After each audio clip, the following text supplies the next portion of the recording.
The concrete machine base or bases are installed ready for grouting over suitable structural concrete foundations with anchor bolts installed, all according to the machine or equipment manufacturer's requirements.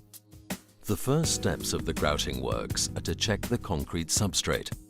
The concrete must be more than 28 days old. Concrete blowholes, voids or other defects must be fully exposed. Surfaces must be sound, clean and free from ice, dirt, oil, grease, existing surface treatments, cement latency, etc. Prepare the concrete surfaces mechanically by scabbling, blast cleaning or hand chiseling, etc. Chamfer the edges of the concrete bases to 45 degrees for a minimum of 50 millimeters or 2 inches by grinding. Any loose or friable material must be removed, best by blast cleaning to achieve a contaminant-free open-textured concrete surface. Finally, vacuum the surface so that it's also completely dust-free.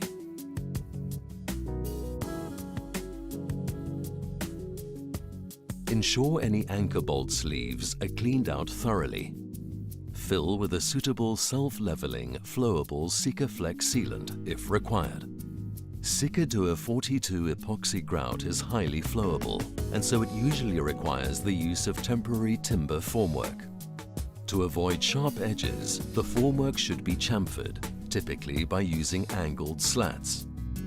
A release agent, for example polyethylene film or wax-based liquid, is normally applied on the formwork to prevent adhesion of the grout.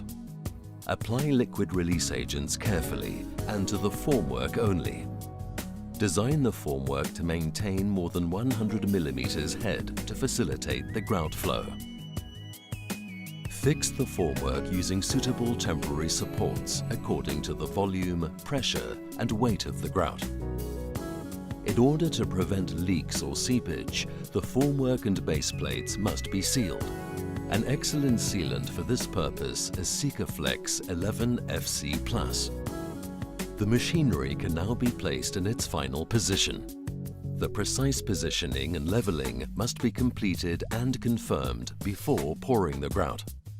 Protect any adjacent steel surfaces with tape and use plastic sheeting to protect the machinery and equipment as necessary.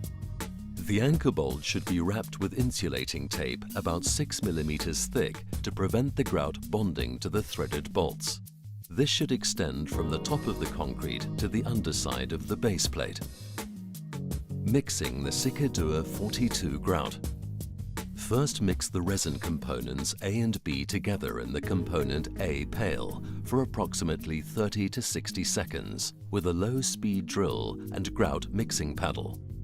Avoid aeration and mix until the material becomes fully homogeneous and uniform in color and consistency.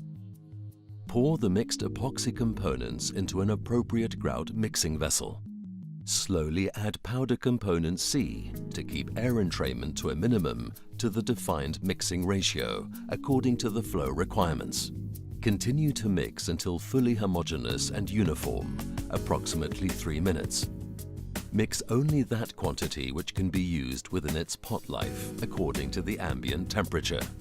Never mix component A and B without then immediately adding component C, as the exothermic reaction between A and B alone can generate excess heat if allowed to stand for more than a few minutes. For pouring the grout, it is essential that the mixing capacity, grout supply and labor availability are all sufficient to enable the grouting operation to be carried out continuously without interruption once started.